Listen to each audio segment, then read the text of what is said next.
carilah Tuhan. Carilah Tuhan. Yang mencari Tuhan bukan hanya orang yang belum kenal Tuhan.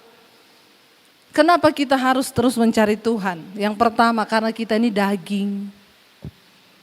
Karena kita ini rentan untuk berbuat dosa. Pujian tadi berkata, Dia Allah Immanuel yang tidak akan pernah meninggalkan saudara dan saya. Dan firman Tuhan berkata, ketika Tuhan yang berjanji, maka Dia pasti akan menggenapinya. Kita tidak perlu ragu, kita tidak perlu takut. Kenapa? Karena Tuhan tidak pernah berubah. Tetapi kita harus berubah. Ya. Jadi jangan ada seorang Kristen pun yang berkata, kan Tuhan tidak berubah, Bu. Jadi saya juga tidak. Kan kita harus jadi sama seperti Yesus katanya. Saudara, Tuhan tidak pernah berubah, tetapi kita harus berubah. Tuhan sudah melakukan bagiannya, kita harus melakukan bagian kita. Karena untuk bisa menggenapi janji dan rencana Tuhan, maka ada bagian yang harus kita lakukan. Baik, tema yang umum diberikan untuk tahun ini, bulan ini, mari kita bertekun di dalam Tuhan, dalam firman-Nya, di dalam pengharapan. Mari kita buka bersama Kolose pasal yang pertama.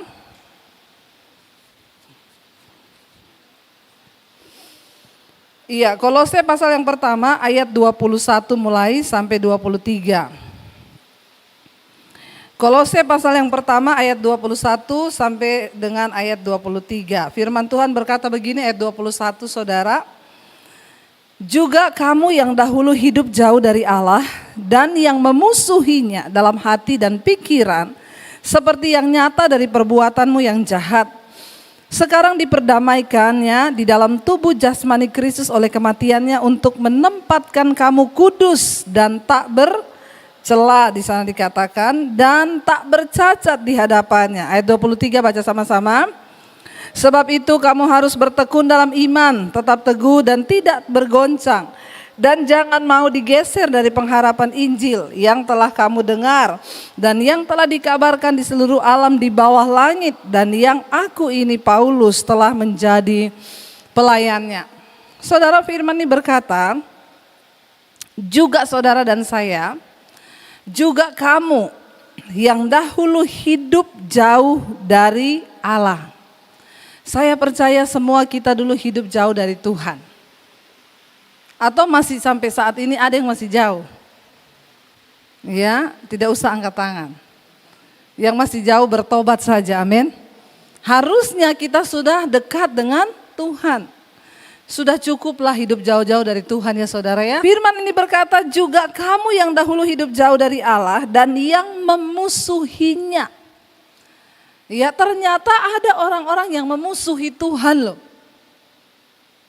Orang yang memusuhi Tuhan itu bukan yang bakar gereja, bakar masjid. Oh, itu dia berarti memusuhi Tuhan. Enggak, itu sudah terlalu terlalu nyata lah kalau yang kayak begitu. Ternyata banyak orang yang duduk di gereja seperti ini tetapi memusuhi Tuhan.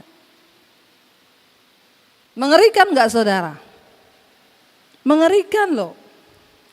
Ya, ternyata ayat ini berkata, kamu yang dulu memusuhi Tuhan dalam hati dan pikiranmu seperti yang nyata dari perbuatanmu yang jahat. Apa ciri pertama orang memusuhi Tuhan? Pikiran dan hati dan perbuatannya itu jahat. Jadi kalau saudara hatimu jahat, pikiranmu jahat, kelakuanmu jahat, berarti kamu memusuhi Tuhan. Walaupun orang Kristen, walaupun pendeta. Biar saudara kena, saya juga kena. Nanti tidak dibilang gini, itu pendeta cuma singgung-singgung jemaat, dia sendiri gak disinggung. Ya, lo bener. Walaupun orang menyampaikan firman, pendeta, kalau pikiran jahat, hati jahat, musuhnya Tuhan. Ya, makanya di hari tanggal 1 yang kemarin saya berkata, biar menjadi resolusi kita tahun ini yang pertama, carilah Tuhan. Carilah Tuhan. Yang mencari Tuhan bukan hanya orang yang belum kenal Tuhan. Kenapa kita harus terus mencari Tuhan? Yang pertama, karena kita ini daging. Karena kita ini rentan untuk berbuat dosa. Saya mau tanya kepada saudara, kita hidup kudus itu lebih mudah mana? Hidup kudus atau hidup dalam dosa itu lebih gampang mana? Enggak usah lebih gampang mana deh, lebih enak mana? Hidup dalam dosa atau hidup kudus, lebih enak mana? Jujur. Lantang sekali jawabannya. Memang lebih enak hidup dalam dosa. Kenapa hidup dalam dosa itu mau marah-marah aja. Ya, ngamuk tinggal ngamuk aja selesai, ngikuti aja nih dagingnya. Mau berbuat apa? Selingkuh aja. Kita tidak perlu bergumul untuk berbuat dosa kan? Enggak ada orang bergumul, Tuhan pengen marah nih Tuhan. Ya dalam nama Yesus marah. Enggak ada saudara. Tapi untuk hidup kudus itu perlu pergumulan. Menahan amarah kita harus bergumul dalam nama Yesus, dalam nama Yesus aku gak mau marah dalam nama Yesus. Kadang-kadang perlu doa peperangan, perlu doa puasa. Saya dulu untuk merubah kelakuan itu saya doa puasa loh saudara. Karena saya ini dulu hidupnya hancur benar, karakter saya hancur benar. Jadi untuk menjadi sabar itu saya butuh perjuangan, saya berdoa puasa. Dulu saya itu kalau marah saudara ya saya sama adik saya itu laki-laki badannya tatoan semua. Ya itu kalau marah saya berantem sama dia saya pukul-pukulan loh pakai tangan. Ya kadang dia tuh udah mau tinju saya dia bilang sayang kamu tuh perempuan. Saya balas sayang kamu tuh laki-laki. Saya nggak ada ngalah-ngalahnya loh. Waktu saya mengenal Yesus, saya baca Alkitab, jangan marah. Tinggalkanlah panas hati itu. Jangan kalah dengan kejahatan, tapi kalahkan kejahatan dengan kebaikan. Saya mulai berdoa di situ, Tuhan, ini saya nih orangnya Tuhan. Saya ini pemarah Tuhan. Saya mau berubah Tuhan, ubah saya Tuhan. Lalu ketika kita berdoa begitu, apakah kita langsung ting dapat cahaya putih gitu langsung ting langsung jadi orang yang sabar, halo shalom begitu? Makanya Kolose pasal yang ketiga berkata, karena itu matikanlah dalam dirimu segala sesuatu yang duniawi, yaitu apa? Marah, geram, kejahatan. Kalau firman Tuhan suruh matikan, berarti siapa yang harus bertindak? Kita, bukan Tuhan. Ya, ada bagian yang harus kita lakukan. Saya mulai bergumul di situ dalam nama Yesus, saya tidak mau marah Tuhan. Ya, biar saya kuat, saya ambil doa puasa. Saya masuk di kamar, hari ini saya berpuasa untuk jadi orang yang sabar. Karena itu Tuhan, apapun masalah yang akan saya hadapi hari ini, Tuhan berikan aku roh kesabaran dalam nama Tuhan Yesus. Begitu saya buka pintu kamar, saya keluar, adik saya maki-maki saya tanpa sebab. Itu daging saya sudah mau bereaksi saudara. Ya, setan ngomong di samping kananmu itu ada sepatu, ambil lempar ke mukanya. Ya benar, waktu saya belum bertobat begitu, saya pernah berantem sama kakak saya lempari dia sepatu saudara. Ya saya pikir dia masuk ke kamar mandi, jadi saya tunggu nih dia keluar dari kamar mandi, saya lempar sepatu di mukanya. Begitu kamar mandi dibuka, saya layangkan sepatu pantofel papi saya dan kena pas di muka papi saya. Dan itu cilaka 12 pas. Ya karena memang seperti itu. Ya setan bilang ambil itu sepatu, lempar ke mukanya dia, itu orang bikin jengkel banget kan. Roh Kudus berbisik di telinga saya, hari ini kamu berdoa, minta kesabaran, ini ujian. Kalau lagi ada ujian, di sekolah dulu ada papan tulis besar ditulis harap tenang, ada? Jadi kalau lagi ada ujian, tulis gede-gede di sini harap tenang. Ada ujian. Kalau lagi ada ujian gak usah kebanyakan tingkah, gak usah kebanyakan omong. Harap tenang. Gak usah cari teman untuk ngomporin, saya ini diam, tenang, ujian. Karena Alkitab berkata di dalam tinggal tenang terletak kekuatanmu. Orang tenang itu kuat. Saya dibisikin Roh Kudus. Roh Kudus itu fungsinya dalam hidup orang percaya sebagai penolong. Dia akan mengingatkan setiap firman yang pernah kita baca. Tapi kalau saudara tidak pernah baca firman, tiap hari nonton drama Korea, maaf, Roh Kudus tidak akan mengingatkan apapun. Mengapa kita perlu baca firman? Karena Roh Kudus mengingatkan firman yang pernah kita baca.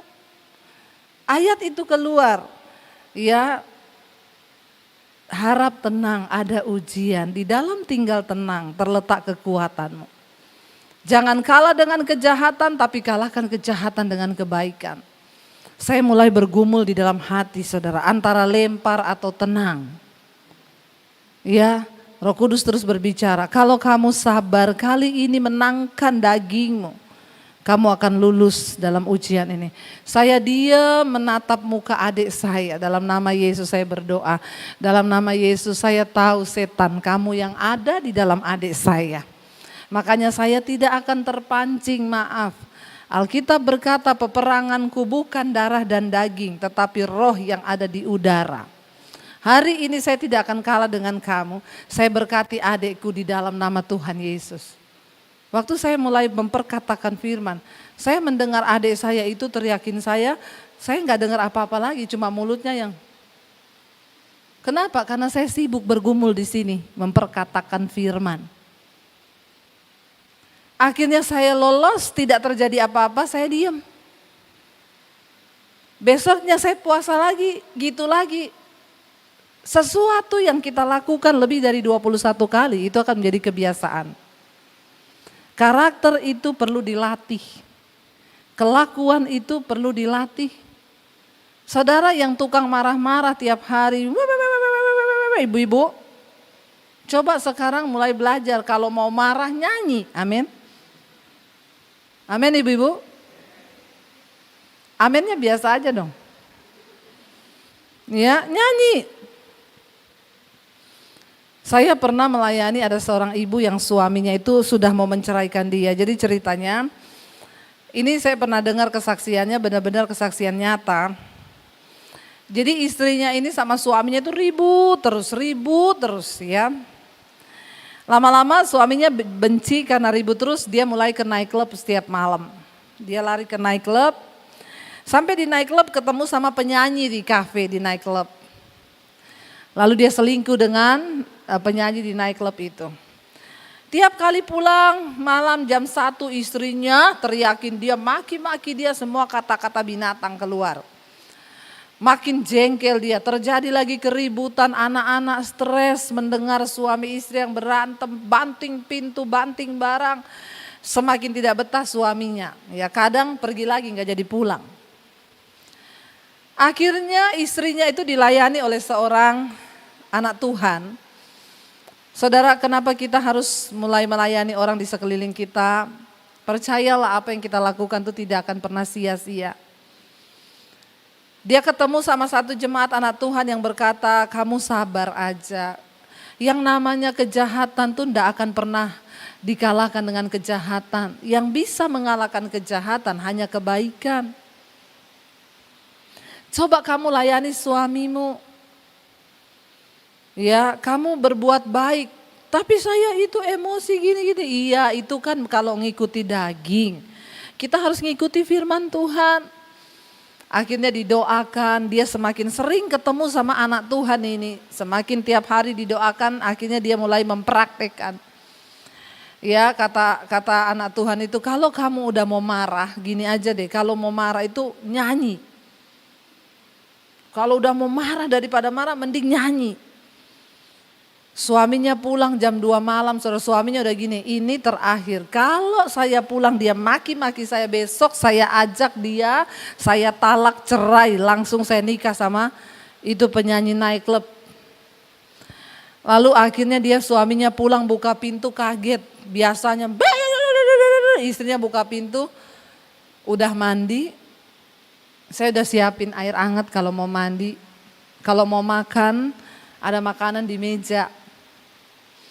Ya, saudara, ceritanya sebelumnya itu nggak langsung seperti itu. Sebelumnya dia mau berusaha mempraktekkan nih, mengalahkan daging. Memang perlu latihan baru bisa seperti itu.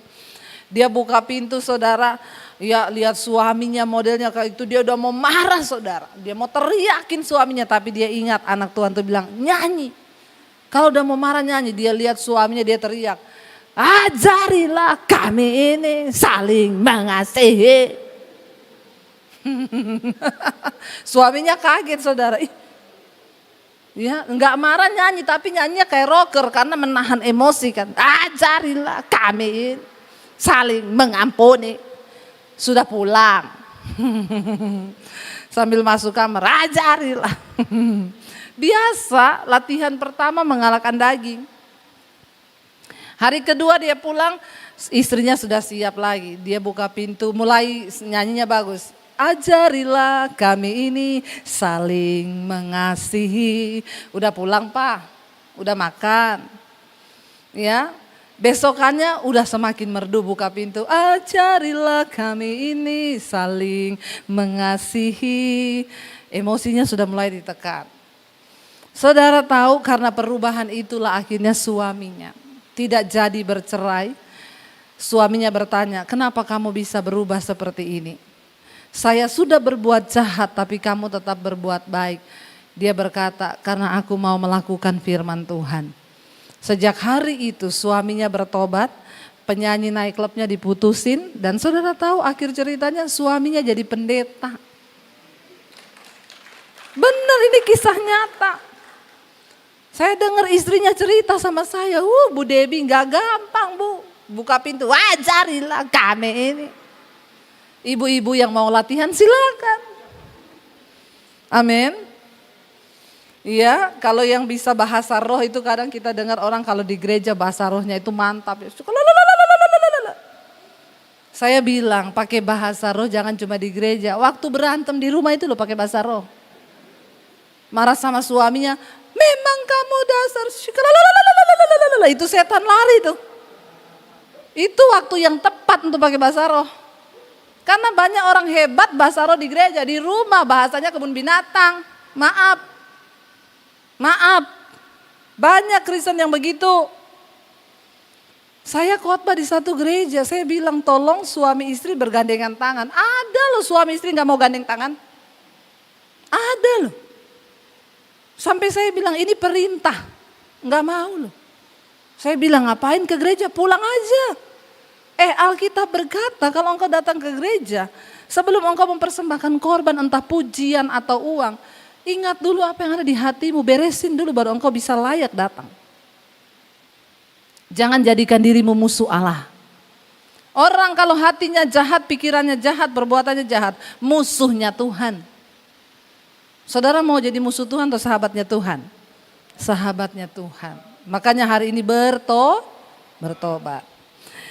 Ya, ayat 22, sekarang kita telah diperdamaikan dalam tubuh jasmani Kristus oleh kematiannya.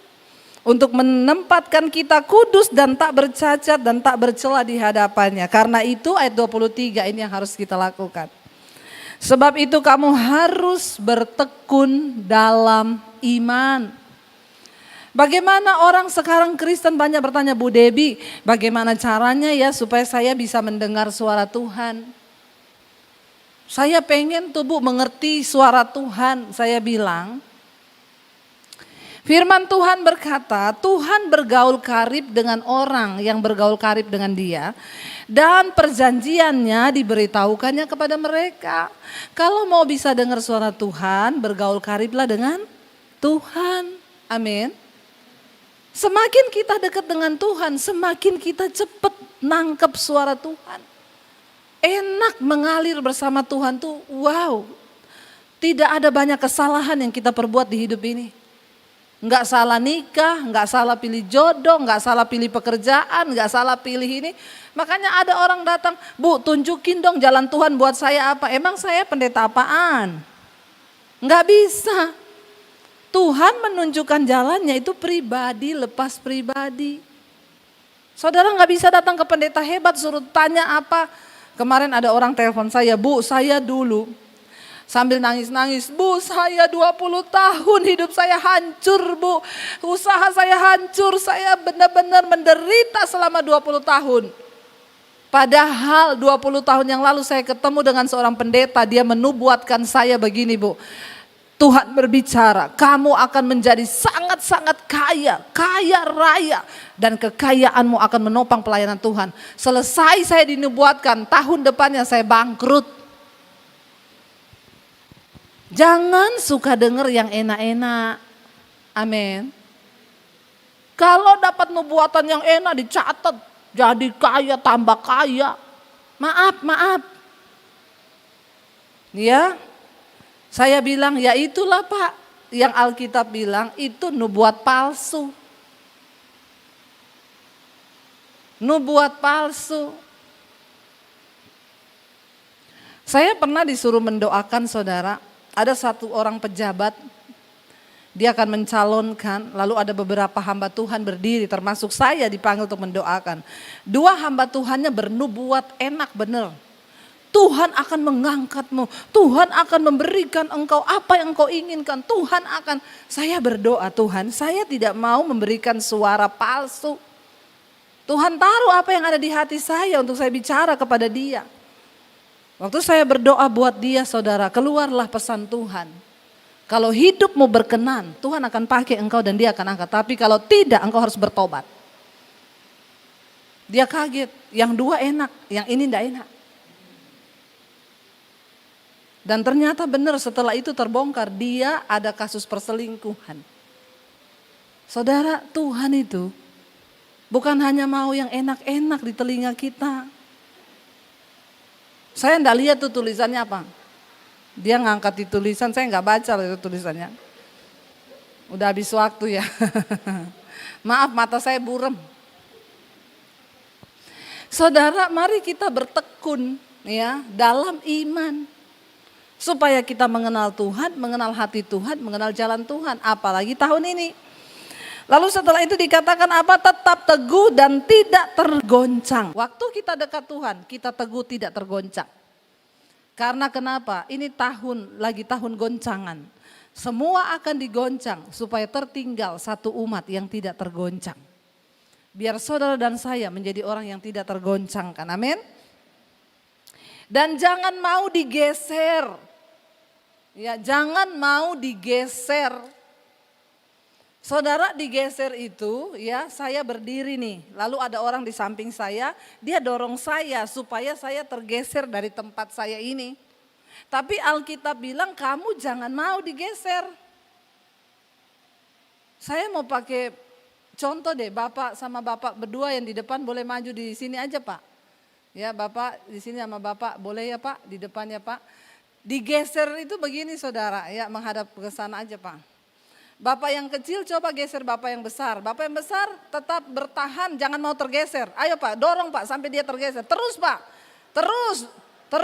Ya sudah, jangan berantem. Silakan duduk. Terima kasih ya Pak. Itu loh ayat ini bilang, jangan mau digeser. Ya, walaupun kecil kan Bapak kalau nggak kuat bisa tergeser kan Pak. Tapi karena tahu ada goncangan mau digeser, bapaknya juga bertahan. Geser coba. Kalau nggak ada saya mungkin bapaknya gini. Ya. Jangan mau digeser. Apa yang bisa menggeser iman kita hari-hari ini? Pencobaan, masalah, persoalan, keuangan, kesehatan. Itu akan merongrong iman kita. Tujuannya cuma satu, setan mau supaya engkau bergeser dari imanmu. Tapi kita mau berkata enggak, aku tidak mau tergeser. Apapun goncangannya, kayak Bapak tadi bertahan pasang kuda-kuda. Makanya orang Kristen hari ini yang tidak pasang kuda-kuda, engkau bukan cuma mau tergeser, terlempar. Sebelum semuanya terjadi, pasang kuda-kuda imanmu. Bertahan di dalam firman Tuhan, apapun yang terjadi Tuhan, bahkan kematian sekalipun. Kami percaya mati itu untung bersama Tuhan. Ingat tujuan hidup kita bukan di dunia ini tapi sampai pada kekekalan. Dan itu jauh lebih penting daripada hidup yang sekarang. Bertahanlah sampai pada akhirnya.